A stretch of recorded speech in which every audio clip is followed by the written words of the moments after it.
ટાઇફોઇડના કેસને લઈ મુખ્યમંત્રી ભૂપેન્દ્ર પટેલની અધ્યક્ષતામાં બેઠક મળી।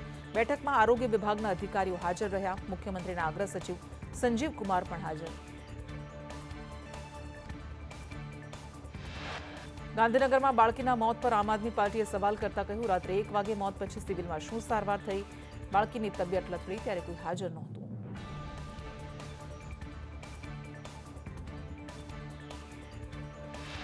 ગાંધીનગરમાં ટાઇફોઇડના કહેરને લઈ કોંગ્રેસે મનપા કમિશનરની ચેમ્બરમાં વિરોધ નોંધાવ્યો।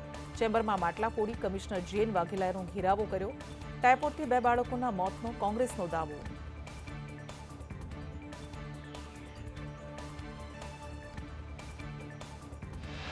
મહાનગરપાલિકા કમિશનર જેન વાઘેલાએ કહ્યું, હાલ સારી ક્વોલિટીનું પાણી આવી રહ્યું છે। તંત્ર રાત દિવસ કામગીરી કરે છે। અગાઉના દૂષિત પાણીથી સમસ્યા સર્જાયાનો દાવો।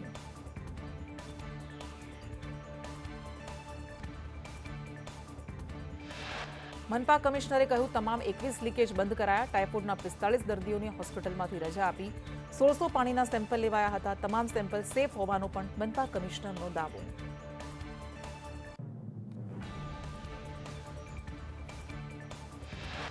ભાવનગરમાં શહેર કોંગ્રેસે ગાંધીનગર મનપાની ટીમનો વિરોધ કર્યો। રોગચાળા વચ્ચે ગાંધીનગર મનપા ક્રિકેટ રમી રહ્યું છે।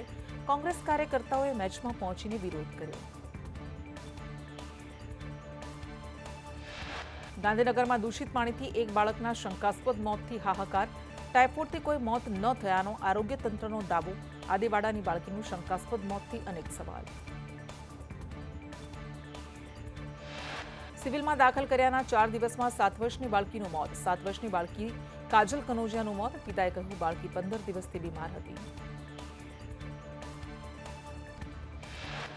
બાળકીના પિતાએ કહ્યું, રિપોર્ટ કરાવતા બાળકીને ટાઇફોઇડનો તાવ નીકળ્યો। ત્યારબાદ 4 દિવસ પહેલા બાળકીને સિવિલ હોસ્પિટલમાં દાખલ કરાઈ હતી। સિવિલનું તંત્ર કહે છે, બાળકીનો ટાઇફોઇડનો રિપોર્ટ નથી આવ્યો। સિવિલ સુપ્રિન્ટેન્ડન્ટે કહ્યું, ટાઇફોઇડથી જ મોત થયું તેવું ન કહી શકાય। ટાઇફોઇડ જેવા લક્ષણોવાળા દર્દીઓની પણ સારવાર ચાલી રહી છે। ગાંધીનગર સિવિલે બાળકીના મોત પછી પણ સારવાર ચાલુ રાખી। બાળકીના પિતાએ ખુલાસો કરતા કહ્યું, મારી છોકરી મરી ગઈ તો પણ બોટલ ચડાવી।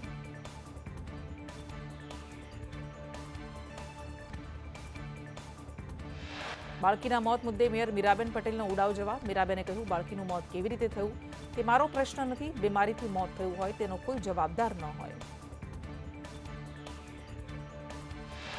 2 બાળકોના મોત ટાઇફોઇડથી ન થયાનો ગાંધીનગર મ્યુનિસિપલ કમિશનરનો દાવો। જેન વાઘેલાએ કહ્યું, બાળકોનું મોત ટાઇફોઇડથી નથી થયું। બાળક માત્ર પીડિયાટ્રિક ડિપાર્ટમેન્ટમાં એડમિટ હતું। ટાઇફોઇડના કહેર વચ્ચે ગાંધીનગરની જનતા રામ ભરોસે। ગાંધીનગરના મેયર સહિત પદાધિકારીઓને ક્રિકેટમાં રસ। ભાવનગરમાં ક્રિકેટ રમવા પહોંચી ગયા પદાધિકારીઓ। કોર્પોરેટરે કહ્યું, મીડિયા જ ખોટી રીતે મોટો મુદ્દો બનાવી રહ્યા છે। અમે માત્ર 11 જણની ટીમ જ અહીં આવ્યા છીએ।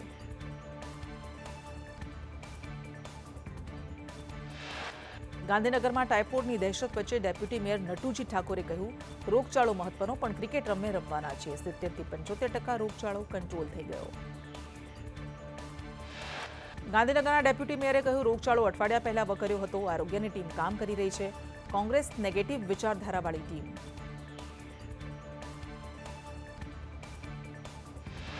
ગાંધીનગર મનપાના અધિકારીઓ અને પદાધિકારીઓ ક્રિકેટ રમવા માટે ભાવનગર પહોંચ્યા।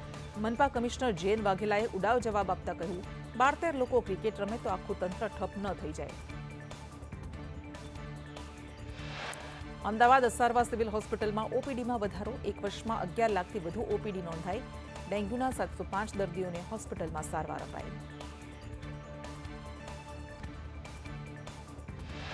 અમદાવાદમાં પાણીજન્ય રોગચાળો વકર્યો। રોગચાળાને અટકાવવા અમદાવાદ મનપા મેદાને પાણીપુરીના ઉત્પાદકોને ત્યાં તપાસ હાથ ધરી।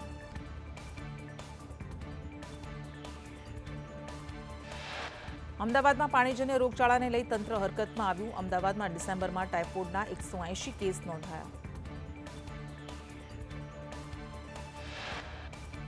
મનપાના આરોગ્ય અધિકારી ભાવિન સોલંકીએ કહ્યું કે ડિસેમ્બરમાં ઝાડા ઉલટીના 239, કમળાના 149 કેસ, 6000 સેમ્પલ, 40,000 જેટલા ક્લોરીન ટેસ્ટ કરાયા।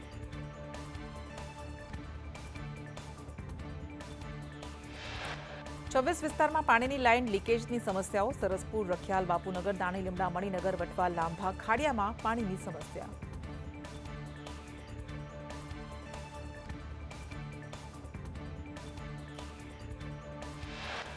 રાજકોટ મનપા દ્વારા 18 વોર્ડમાં 400થી વધુ સ્થળેથી પાણીના સેમ્પલ લેવાયા. ક્લોરિનેશન અને ગુણવત્તા અંગે ચકાસણી કરાઈ. કોઠારિયા, હુડકો સહિતના વિસ્તારમાં તપાસ.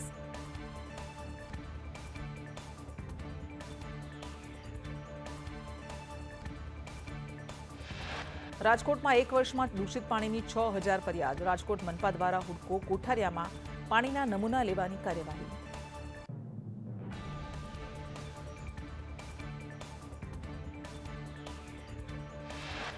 સુરતમાં પાણીના 4659 સેમ્પલ લેબોરેટરી ટેસ્ટમાં ફેલ થયા. સુરતમાં પાણી, ડ્રેનેજ લાઇન લીકેજની સમસ્યા વધુ. ગંદા પાણીની સૌથી વધુ ફરિયાદ લિંબાયત ઝોનમાં.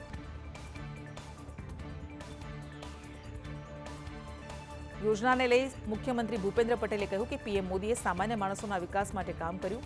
ગ્રામીણ ગરીબો માટે વીબીજી રામજી યોજના લાવવામાં આવી.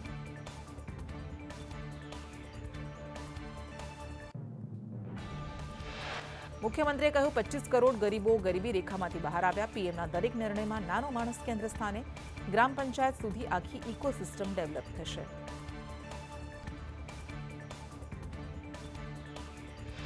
મનરેગા વિવાદમાં ગુજરાત ભાજપ અધ્યક્ષ જગદીશ વિશ્વકર્માએ કહ્યું 140 કરોડ લોકોની સુખાકારી માટે એનડીએ કામ કરે છે. વીબીજી રામજી ગાંધી વિચાર સાથેની યોજના.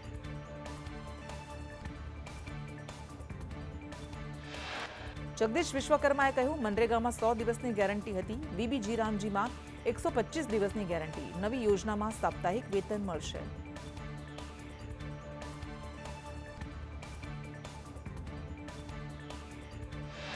પીએમ મોદી 11 જાન્યુઆરીએ સોમનાથ મહાદેવના દર્શન કરશે. પીએમ સોમનાથમાં શોભાયાત્રામાં ભાગ લેશે. ભાજપ સંગઠન પદાધિકારીઓને સંબોધન કરશે.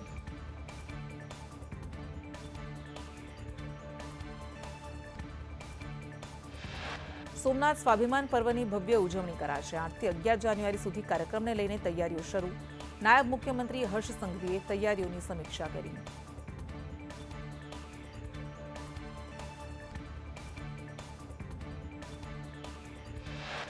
સોમનાથથી સદભાવના ગ્રાઉન્ડ સુધી સ્વાભિમાન યાત્રાનું આયોજન. સદભાવના ગ્રાઉન્ડમાં પીએમ મોદીની જંગી જાહેર સભા યોજાશે.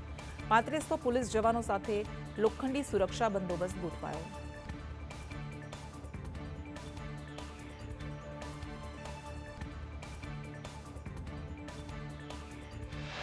પીએમ સોમનાથના ઇતિહાસમાં પહેલીવાર રોડ શો કરશે. 108 અશ્વો વચ્ચે પીએમ મોદીની સ્વાભિમાન યાત્રા યોજાશે. 10 જાન્યુઆરીની સાંજે પીએમ મોદી સોમનાથ પહોંચશે.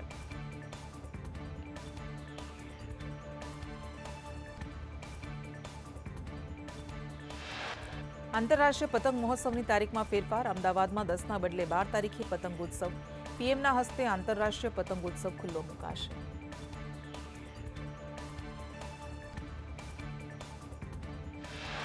બગદાણામાં નવનીતને માર મારતા કોળી સમાજમાં રોષ. સિહોરમાં કોળી સમાજે મામલતદારને આવેદનપત્ર આપ્યું. ડીવાયએસપી અને પીઆઈને સસ્પેન્ડ કરવામાં આવે તેવી માંગ.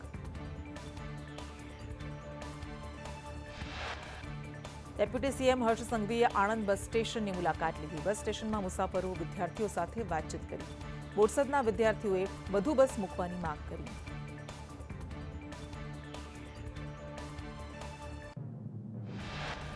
સાંસદ મનસુખ વસાવાએ કહ્યું મહેશ વસાવાના પરિવારના આપમાં ગયા. નેશનલ પાર્ટીમાં જવાથી મહેશ વસાવાનું ભવિષ્ય ઉજળું બન્યું. મહેશ વસાવાની નારાજગી ભાજપ સાથે નથી.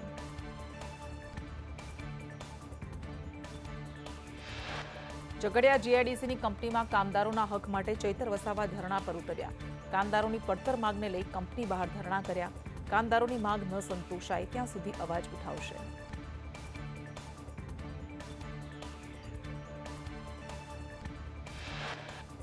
વાઘોડિયામાં નર્મદા વસાહતના વિકાસ મુદ્દે મધુ શ્રીવાસ્તવ પર એમએલએ પ્રહાર કર્યા. ધર્મેન્દ્રસિંહે કહ્યું પાછલા 30 વર્ષથી તમારા લોકોની કોઈ ચિંતા ન કરી.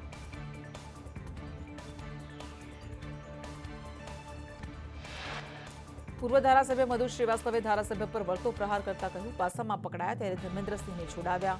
મને છંછેડવાની ચેષ્ટા ન કરશો.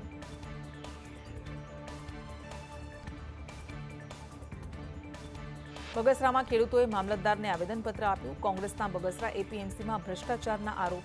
કોંગ્રેસના ભ્રષ્ટાચારના આરોપથી ખેડૂતોમાં રોષ.